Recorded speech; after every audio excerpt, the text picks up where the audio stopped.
Hello friends, മൈടാക്കിൻ്റെ മറ്റൊരു വീഡിയോക്ക് എല്ലാവർക്കും സ്വാഗതം. ഞാനും ഞങ്ങളുടെ സുഹൃത്തുക്കളും കക്കാടംപൊയിലുള്ള ഒരു ആദിവാസി കോളനിയിലേക്ക് പോവുകയാണ്. അവിടെ അവർക്ക് വേണ്ട ഭക്ഷണവും അതോടൊപ്പം തന്നെ വസ്ത്രങ്ങളൊക്കെ നൽകാൻ വേണ്ടിയിട്ടാണ് ഞങ്ങൾ പോകുന്നത്. ഞങ്ങളുടെ കൂടെ ഞങ്ങളുടെ മുക്കം എന്ന സന്നദ്ധ സംഘടന കൂടെയുണ്ട്. അവരാണ് ഞങ്ങളെ ഇവിടെ സഹായത്തിനായി വരുന്നത്. ഞങ്ങളിപ്പം ആ പ്ലേസിൽ, കക്കാടംപൊയിൽ ആ പ്ലേസിൽ എത്തിയിരിക്കുകയാണ്. അവിടുന്ന് ഏകദേശം എനിക്ക് തോന്നുന്ന ഒരു 1.5 കിലോമീറ്ററോളം കയറ്റം ഇറങ്ങാനും അതുപോലെ തന്നെ കുറച്ച് കയറാനും ഉണ്ട്. ഇത് അവർക്കുള്ള ഭക്ഷണമാണ്. ഈ ഭക്ഷണം ഈ ജീപ്പിലാണ് കൊണ്ടുവന്നിട്ടുള്ളത്. അവരും ഞങ്ങളുടെ കൂടെയുണ്ട്. ഇപ്പം ജീപ്പും മറ്റു വാഹനങ്ങളൊക്കെ ഇവിടെ പാർക്ക് ചെയ്തിരിക്കുകയാണ്. നമ്മൾ അന്യോന്യം സുഹൃത്തുക്കൾ തമ്മിൽ ഒക്കെ സംസാരിച്ചു കൊണ്ടിരിക്കുകയാണ്. ഞങ്ങളുടെ അസോസിയേഷൻ്റെ എല്ലാ എക്സിക്യൂട്ടീവ് അംഗങ്ങളും ഇവിടെ എത്തിയിട്ടുണ്ട്. ഞങ്ങൾ വളരെ സന്തോഷത്തിലാണ്. ഈ പ്രകൃതിപരമായ ഈ പ്രകൃതി രമണീയമായ ഈ കാഴ്ചകളൊക്കെ കാണാനുള്ള ഒരു താല്പര്യം കൂടി ഞങ്ങൾക്കുണ്ട്. അതോടൊപ്പം തന്നെ അവരുടെ ആദിവാസികളുടെ ജീവിത സാഹചര്യങ്ങൾ മനസ്സിലാക്കാനൊക്കെ വേണ്ടിയിട്ടാണ് നമ്മൾ വന്നിട്ടുള്ളത്.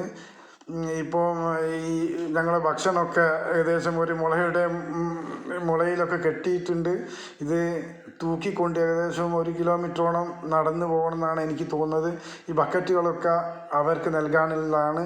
ഇപ്പോൾ ഞങ്ങൾ യാത്ര ആരംഭിച്ചിരിക്കുകയാണ്. വളരെ ദുർഘടമായ പാതയാണ്, നല്ല ഇറക്കവും അതേപോലെ തന്നെ വളരെ ഇടുങ്ങിയ വഴിയും കൂടിയാണ്. വളരെ ശ്രദ്ധിച്ചുകൊണ്ടാണ് ഞങ്ങൾ മുന്നോട്ട് പോയിക്കൊണ്ടിരിക്കുന്നത്. ഈ ഇറക്കം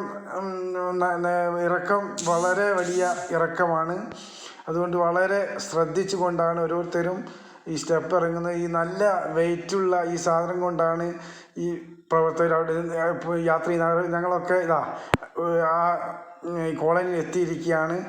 അവിടെ അവർക്ക് വേണ്ട ഭക്ഷണങ്ങളൊക്കെ അവിടെ വെച്ചിട്ടുണ്ട്. അവിടെ ഞങ്ങൾക്ക് ആദിവാസികളൊക്കെ ഞങ്ങളെ മുന്നിലെത്തിയിട്ടുണ്ട്. ആദിവാസി മൂപ്പനാണത്. മൂപ്പന് ആയിട്ട് സംസാരിച്ചു കൊണ്ടിരിക്കുകയാണ്. മൂപ്പൻ്റെ ഈ കോളനിയിലുള്ള പ്രശ്നങ്ങൾ എന്തൊക്കെയാണ് എന്ന് ഞങ്ങളൊക്കെ മൂപ്പനോട് ചോദിച്ചു. മൂപ്പന് അവർക്കുള്ള ബുദ്ധിമുട്ടുള്ള അതുപോലെ തന്നെ അസൗകര്യങ്ങളൊക്കെ ഞങ്ങളോട് പറഞ്ഞു. ഞങ്ങൾ യാത്ര തിരിച്ച് യാത്ര വളരെ ബുദ്ധിമുട്ടായി. കാരണം തിരിച്ച് നമ്മൾ പോകുമ്പോൾ വലിയ കയറ്റങ്ങളാണുള്ളത്. അതുകൊണ്ട് ഏകദേശം വലിയ ബുദ്ധിമുട്ടുകളാണ് നമുക്കൊക്കെ അനുഭവപ്പെട്ടത്. അവിടെ എത്തുന്നതിന് മുമ്പായിട്ട് ഒരു ചെറിയ പുഴ ഒഴുകുന്നുണ്ട്. വളരെ ഭംഗിയുള്ള ഒരു പുഴയാണ്.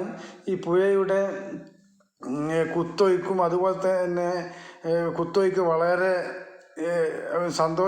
വളരെ ഭംഗിയുള്ള കുത്തൊഴുക്കാണ് ഇതിൻ്റെ. അതേപോലെ തന്നെ ഈ പുഴയിലുള്ള വെള്ളം വളരെ തണുപ്പുള്ളതാണ്. അതുകൊണ്ട് കുറച്ച് സമയം ഞങ്ങൾ ആ പുഴയുടെ അടുത്തൊക്കെ ഞങ്ങൾ ചെലവഴിച്ചു. നല്ല ഭംഗിയുള്ള സ്ഥലമാണ്, കാണാനൊക്കെ വളരെ ഭംഗിയുണ്ട്. കുറച്ച് സുഹൃത്തുക്കളൊക്കെ വന്നിട്ടുള്ളൂ. മറ്റുള്ളവരൊക്കെ മുകളിലുണ്ട്. കുറേ ആളുകളൊക്കെ കുളിക്കാനിറങ്ങി. ഇവിടെ വീണ്ടും ഞങ്ങളെ സ്ഥലത്തെത്തി.